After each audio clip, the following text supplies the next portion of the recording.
Hi friends, ನೋಡಿರಿ ಇವತ್ತಿನ ದಿನ ನಾನು ಸತ್ಯನಾರಾಯಣ ಸ್ವಾಮಿ ಪೂಜೆಯನ್ನು ಮನ್ಯಾಗ ಸಿಂಪಲ್ಲಾಗಿ ಮಾಡಿದ್ದೆ. ನಾನು ಒಂದು 2 ಮಂತ್ಸ್ ಆಯಿತು ಸತ್ಯನಾರಾಯಣ ಪೂಜೆ ಅಂದರೆ ಸ್ವಾಮಿ ಪೂಜೆ ಮಾಡಕತ್ತು. ಇದು ಸೆಕೆಂಡ್ ಡೇ ಮಂತ್.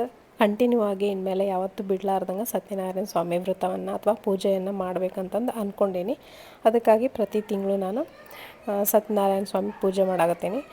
ಅವತ್ತಿನ ದಿನ ಪೂಜೆ ಆಮೇಲೆ ಸಾಯಂಕಾಲ ಅಡುಗೆಗೆ ಅಂಥೇಳಿ ರೆಡಿ ಮಾಡ್ಕೊಳತ್ತೀನಿ. ನಾನು ಇವತ್ತು ಕಡ್ಲೆಕಾಳು ಗೊಜ್ಜು ಮಾಡೋಕೆ ಈರುಳ್ಳಿ, ಟೊಮೆಟೊ, ಕಾಯಿ, ಹಸಿಮೆಣಸಿನ್ಕಾಯಿನ ಕಟ್ ಮಾಡಿ ಇಟ್ಕೊಂಡೀನಿ. ಅದನ್ನೆಲ್ಲ ಹುರಿದು ರುಬ್ಬಕ್ಕೆ. ಆಮೇಲೆ ಕಡ್ಲೆಕಾಳು 1 ಕಪ್ ಆಗೋಷ್ಟು, ಚಕ್ಕೆ ಲವಂಗ ಹುರ್ಕೊಳಕತ್ತೀನಿ.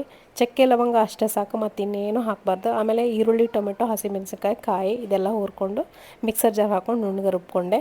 ಅದಾದಮೇಲೆ ಒಗ್ಗರಣೆಗೆ ಕುಕ್ಕರ್ನೊಳಗೆ ಮಾಡ್ಕೊಳ್ತಿರೋದ್ರಿಂದ ಒಂದು ಈರುಳ್ಳಿ, ಕಡ್ಲೆಕಾಳು, ಆಮೇಲೆ ರುಬ್ಬಿದಂಥ ಮಸಾಲ ಹಾಕಿ ಸ್ವಲ್ಪ ರುಚಿಗೆ ಎಷ್ಟು ಬೇಕಷ್ಟು ನೋಡಿ ಉಪ್ಪು ಹಾಕಿ ಕುಕ್ಕರ್ 4 ವಿಷಲ್ ಕೂಗ್ಸಿರಾತು. ಕಡ್ಲೆಕಾಳು ಗೊಜ್ಜು ರೆಡಿ. ವ್ಲಾಗ್